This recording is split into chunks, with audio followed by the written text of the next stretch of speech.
Good day and welcome, America and beyond. I'm Tom Donahue for Tom Donahue Reports in the Briefing. And yes, we are continuing on with the Epstein files, the saga, the scandal, the cover-up, the conspiracy. It is so worthwhile, and I hope that you appreciate this and that you are also deeming this as a priority, as a five-star high-level importance. So let's revisit some things, but also let's expand on the coverage here, and we'll get you caught up. I hope that you appreciated the extended podcast that I recently posted. Even though it was a few weeks in delay, nevertheless, the information is still invaluable, so I think.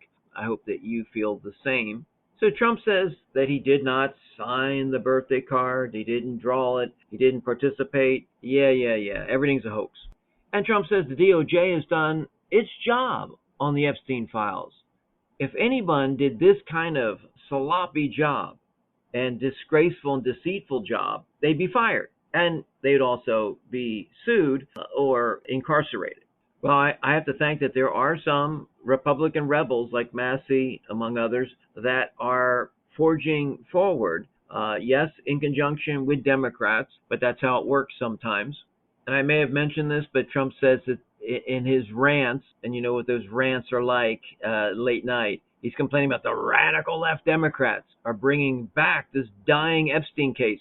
Dying Epstein case? Well, your best pal for over a decade died in federal prison, and now we have evidence to support the fact that he was attacked. Yeah, BOP incident reports show that he was attacked. He was found unconscious, unresponsive, shortly before his so-called suicide.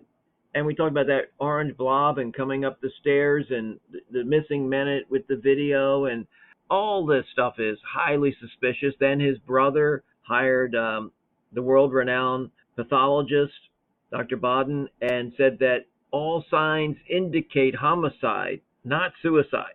So that's another element to all this. But yeah, when I last reported to you, there was no information or evidence to support or suggest that Epstein had been attacked. And now we know that he was attacked. So was this an actual inmate? Was this someone posing as an inmate that was seeking out information, and then he was unsuccessful in the murder of Epstein? Did he finish the job later? We just don't know. We're not sure. And I'm not sure if I mentioned, but Speaker Johnson claimed that Trump was an actual FBI informant on Epstein. Then he kind of walked it back some, but wait a minute, if you're Speaker of the House and you're that close to Trump, and then you publicly announce that Trump was a FBI informant, doesn't shock me. We know that Epstein was. We know that Epstein worked with intel agencies. Who knows? But it was very easy for Trump to deny this birthday card, not because it had not come into evidence. It was just talked about. But when the Epstein estate, because of Massey and others, subpoenaing the documents because they got a tip that there were these documents at the Epstein estate. And with these documents, they found the birthday book with all these cards for Epstein's 50th birthday that included Clinton, Prince Andrew, many other high business political leaders, movers and shakers, but also included Trump. Trump doubles down and says he didn't write it, he didn't sign it, he didn't draw it. And you look at the signature and you realize, you go, that's that crazy up and down signature that I've just never seen anyone sign any document like that or autograph like that.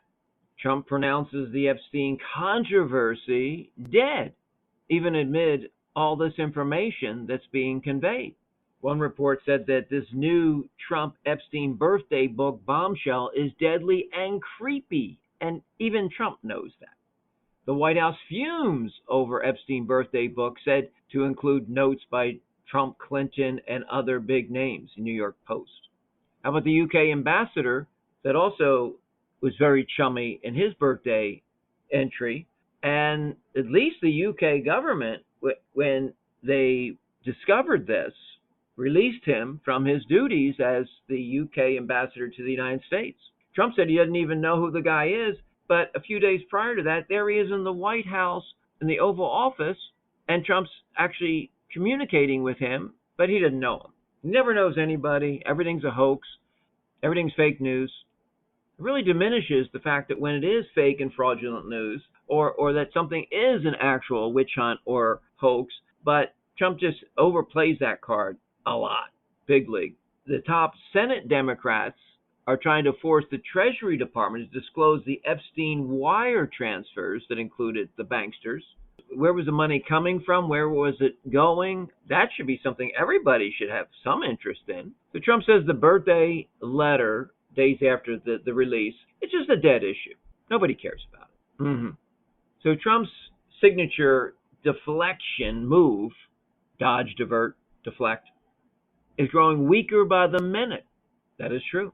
Then we had Kash Patel forced to testify in front of Congress, and talk about creepy. He's pretty creepy. Doesn't do so well visually as well as verbally in a setting like that. And almost everything that was uttered was ridiculous and nonsensical and defensive. He said there's no credible evidence or information that any other participants were involved in these crimes. And he said there was no sex trafficking to other individuals except to himself. What? Wait a minute. He was convicted of sex trafficking. Maxwell was convicted of sex trafficking, but they just trafficked to themselves? They just had little, parties within them, their own confines? That's it? Wow.